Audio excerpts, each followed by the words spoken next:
Para terminar esta sala 2 tenemos a la empresa Transconsul Sucursal Colombia con la conferencia de los nuevos retos de la movilidad a cargo de la ingeniera Angélica Castro Rodríguez. Transconsul es una empresa con una trayectoria de 18 años en el mercado mexicano y 7 años en el mercado latinoamericano, liderada desde Colombia. Se ha consolidado como una firma de consultoría especializada en la planeación de la movilidad urbana sostenible, la gerencia e implementación de proyectos de movilidad, la supervisión e ingeniería de proyectos de infraestructura. Cuenta con más de 300 proyectos en 15 países, de los cuales 30 proyectos se han desarrollado en Colombia. Le damos la palabra a Angélica Castro, directora internacional de la firma, ingeniera civil, especialista en temas de transporte y movilidad y profesora de cátedra de la Escuela Colombiana de Ingenieros en la Maestría de Ingeniería.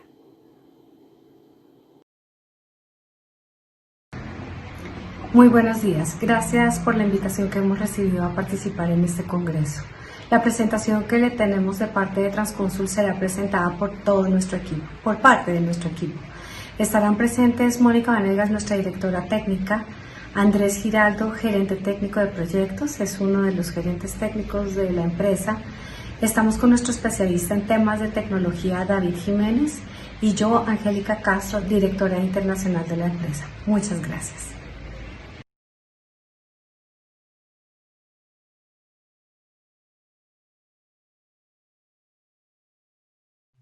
La movilidad y la cuarentena.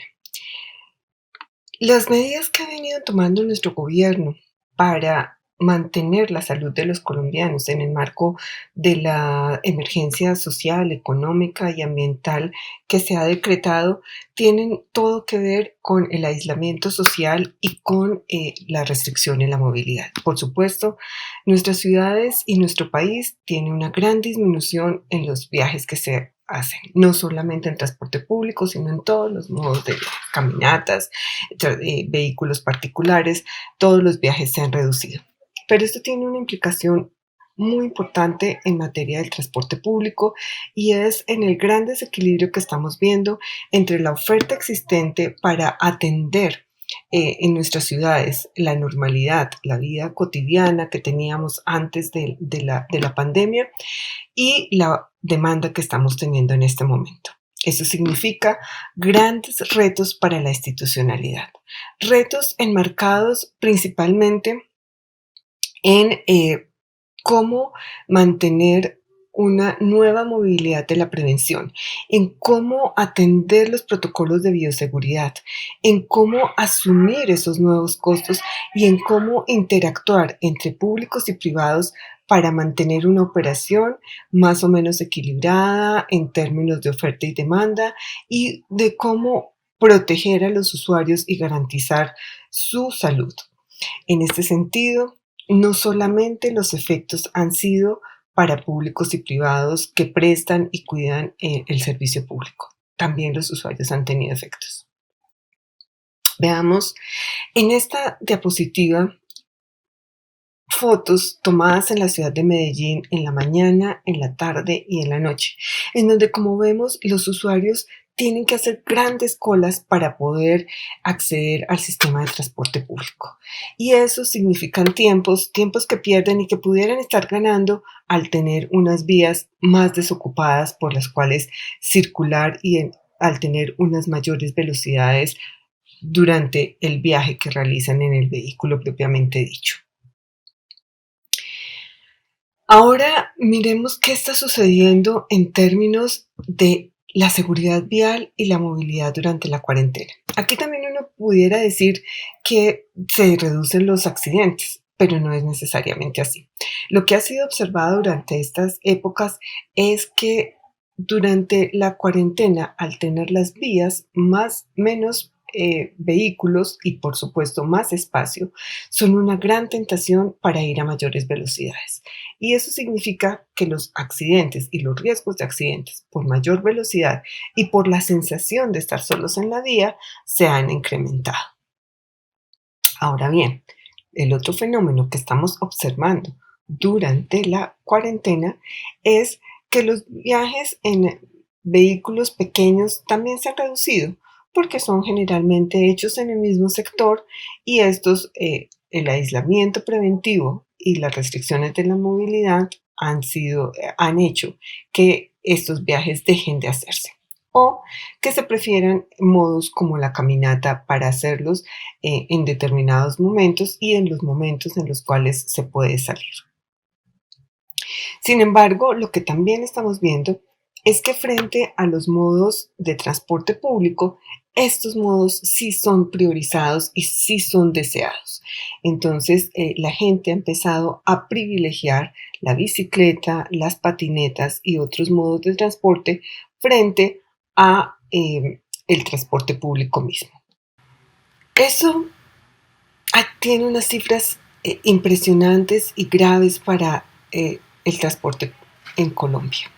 Como vemos, en las distintas ciudades de Colombia se ha venido reduciendo la prestación del servicio. Tenemos reducciones de la demanda entre el 80 y 94% en las diferentes ciudades colombianas y reducciones de la oferta que no pueden ser exactamente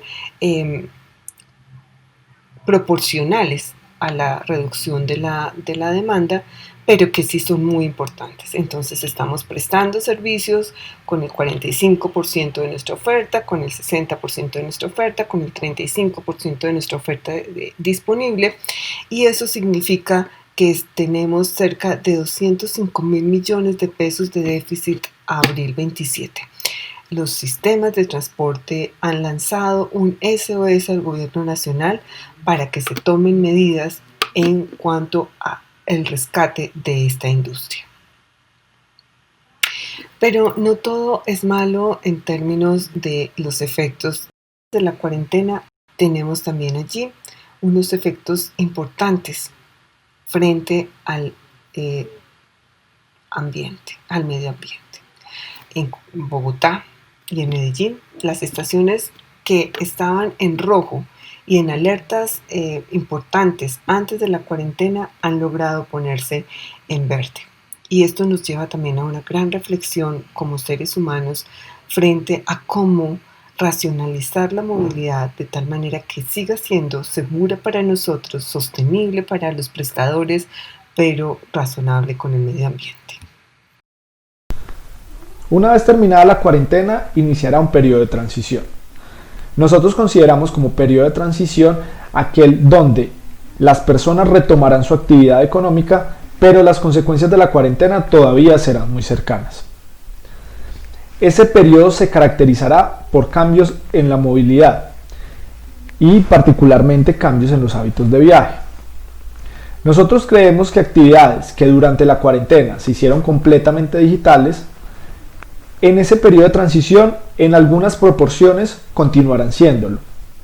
Actividades como trabajo y estudio van a seguir siendo digitales en algunas proporciones y en algunos sectores.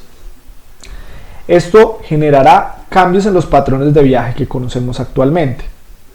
El problema de ello es que no sabemos cuáles van a ser los cambios, ni tampoco sabemos en qué magnitud van a ser.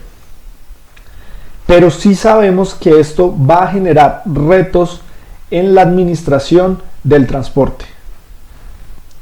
Adicionalmente, creemos que esos retos van a ir acompañados con reestructuraciones de rutas en el transporte público.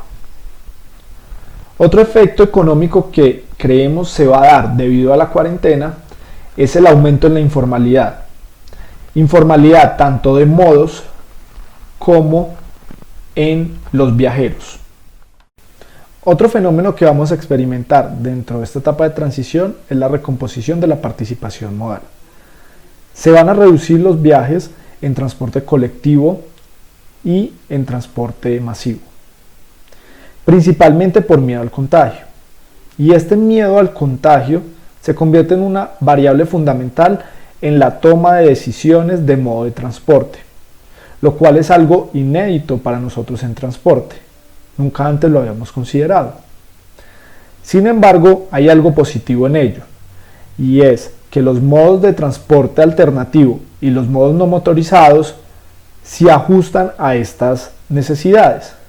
Por tanto, nosotros consideramos que ahora es una gran oportunidad para fomentarlos. Adicionalmente que consideramos que la gente va a empezar a utilizarlos mucho más. Por ello se espera un incremento en el uso de las bicicletas, patinetas eléctricas y otros modos alternativos. Esto generará un cambio de costumbres. Las personas ya no van a querer hacer viajes tan largos, ni tanta cantidad de ellos. Sobre todo porque uno de sus modos principales, como lo es el modo de transporte público, siempre va a estar limitado por el miedo al contagio y a las aglomeraciones. Esto va a generar que en todo Colombia se experimente un incremento del uso de este tipo de modos.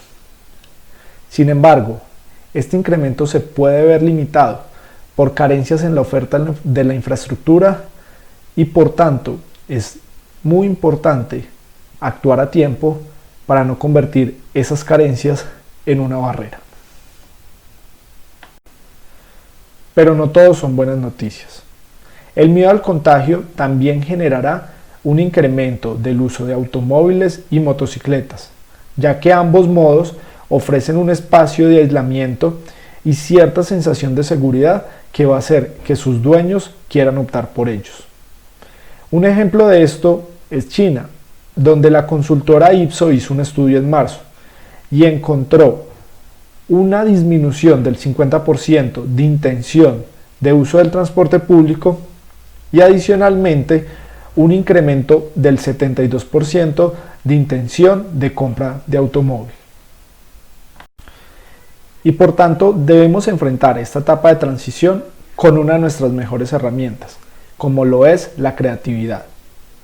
Debemos unir los recursos que tenemos y adicionarles nuevas tecnologías. Un ejemplo de ello es Argentina, país donde se desarrolló un programa que utiliza inteligencia artificial y visión por computadora para identificar aglomeraciones no recomendadas y poder así anunciarle a las autoridades para que éstas tomen las medidas al respecto. Este es un ejemplo de ello, pero podemos hacer muchas más cosas y los invitamos a que utilicemos este tipo de herramientas para solucionar todos los retos a los cuales nos veremos enfrentados en esta fase. Son muchos los retos y por eso mismo muchas las oportunidades que tenemos en nuestro sector en este momento. Tenemos la gran oportunidad de reorganizar la movilidad ajustándonos a las nuevas dinámicas sociales, económicas y políticas. Tenemos la gran oportunidad de humanizar la prestación del servicio de transporte público. Tenemos la gran oportunidad de movernos de manera responsable con el medio ambiente. Tenemos ya hoy nuevas necesidades y nuevos hábitos de viaje. Necesitamos conocerlos y entenderlos. Se requiere hoy ingenio para ofertar servicios diferentes a los de antes de la situación de la crisis. El transporte público está evolucionando, cambiando. Si bien genera oportunidades, tiene el gran reto que es su financiamiento, que es el reto que ha tenido en los últimos 20, 30 años nuestro sector. Tenemos que poner mucha atención al transporte informal, porque existe, dónde existe, qué servicio presta. El fortalecimiento de los modos no motorizados es algo en lo que todos venimos trabajando mucho también desde hace mucho tiempo, pero aún así debe ser fortalecido y su demanda incentivada. Igual no podemos enceguecernos con el tema o pensar que es la única y última alternativa para este tipo de transporte porque no todos estamos preparados para usarlos. Por ejemplo, en la última encuesta de movilidad de Bogotá se identifica que las mujeres se mueven de una manera más sostenible porque son las que más usan el transporte a pie y el transporte público. Sin embargo, del 6% de los viajes que se hacen en bicicleta, solo el 25% lo hacen mujeres. Tenemos grandes retos para formalizar y fortalecer la micromovilidad y hacerlo estable. Darle a la micromovilidad de infraestructura adecuada, ser conscientes de que llegó para quedarse y dar condiciones mínimas. No lo podemos ver solamente como el negocio de unos privados, sino también como el servicio que se presta a los ciudadanos. No puede ser algo circunstancial, algo de momento o algo simplemente por la cuarentena. El sector privado ha sido más ingenioso y más consciente de las necesidades de la gente y desafortunadamente a través de la informalidad hoy se presta este servicio de inicio y finalización de viajes cortos y de conectividad. En Bogotá cerca de 1 millón de viajes, es decir, cerca del 7%, se hacen de manera informal. ¿No será que, como dije antes, este tipo de modos de transporte llegaron para quedarse y tenemos seguramente que reglamentarlos, tal vez organizar que el servicio sea prestado desde el Estado o que lo organice el Estado? Deberíamos tal vez permitir a los operadores de transporte público que completen y conecten su viaje con este tipo de vehículos. Muchas cosas para pensar y sobre todo para decidir. Pero hoy más que nunca debemos privilegiar al transporte público. Hay que brindar opciones de segregación y preferencias. Necesitamos usarlo de manera eficiente y para esto la velocidad es la clave. Indudablemente que estos temas también imponen el gran reto de la operación desde muchas perspectivas, pero ¿quién será el que tiene que hacer el control de la demanda? De estar pendiente de si los pasajeros en las estaciones están cerca o están lejos. ¿No será que temas como la inteligencia artificial, hoy usada en otros sectores o para otras cosas, nos puedan llegar a ayudar?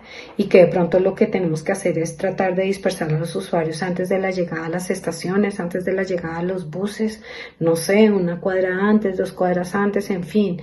Es algo que requiere la participación de todos los actores y de todas las partes, usuarios, Estado, prestadores del servicio. En fin, también existen conceptos como el de la ministra Gloria Hood de Chile, que nos indica que no debe haber restricción de capacidad, que esto no se puede controlar y que la gente que necesita verdaderamente y que su único medio de transporte es el transporte público, no tiene otra opción y debe acudir a este con cercanía o sin ella, y que seguramente lo que hay que hacer es hacer que la gente se cuide ella misma. En cuanto a las metodologías para la planeación, también tienen que ser reevaluadas. Desde hace mucho tiempo ya tenemos metodologías anticuadas. Tenemos a la mano hoy soluciones tecnológicas para identificar las preferencias de los usuarios e identificar los servicios ajustados a estas necesidades. Debemos demorar muchísimo menos tiempo y mucha menos plata a los temas de diagnóstico. Mucha más a las alternativas de los proyectos. De hecho, hoy ni siquiera las estadísticas nos van a servir para poder identificar las preferencias de los usuarios del transporte o de la gente en general. Tal vez el más difícil de todos los retos tiene que ver con los modelos de financiamiento. Ya se ven luces en el documento de política de transporte del DNP, del COMPES 3091 de abril de este año. Sin embargo, y seguro prudentemente, hay que esperar hasta el año entrante o hasta el 2022 para que se empiece a agilizar eso. Mucho trabajo por hacer, la interoperabilidad, la inclusión, la integración, la accesibilidad, la cobertura, la información, la seguridad, la bioseguridad, son temas que quedan entre el tintero mientras muchas cosas por analizar, pensar y asumir. Solo el 30% de nuestras ciudades han adoptado planes de movilidad, por lo tanto, la opción es estudiarlos, asumirlos y reinventarlos. Bueno, la nueva normalidad. Un saludo a todos. Ya como han expuesto mis compañeros, esto trae unos retos y unas oportunidades interesantes para aprovechar.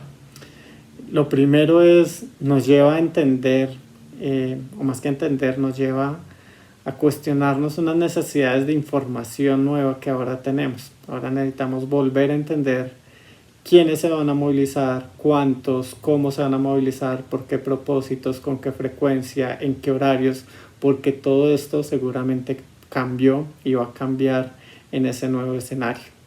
Y esos cambios nos llevan a pensar en varios frentes de acción en los cuales debemos trabajar.